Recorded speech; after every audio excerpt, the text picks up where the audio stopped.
তোরা দেখো, খালি তোমাদের ফুল দেখায়, কীভাবে আমি শাক সবজি করি সেটাই কোনো দিন দেখাইনি, আজকে দেখাচ্ছি।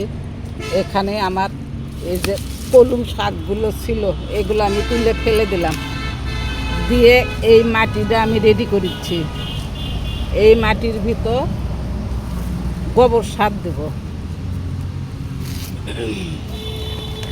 এই যে এগুলো গোবর সার, এই যে এগুলো গোবর সার, এই যে গোবর সার।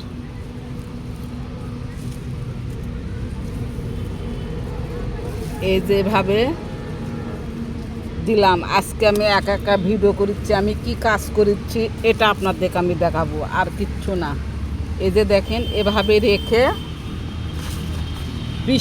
বৃষ্টির জন্য এটা এভাবে ঢেকে দিলাম। বৃষ্টির পানি পড়বে না।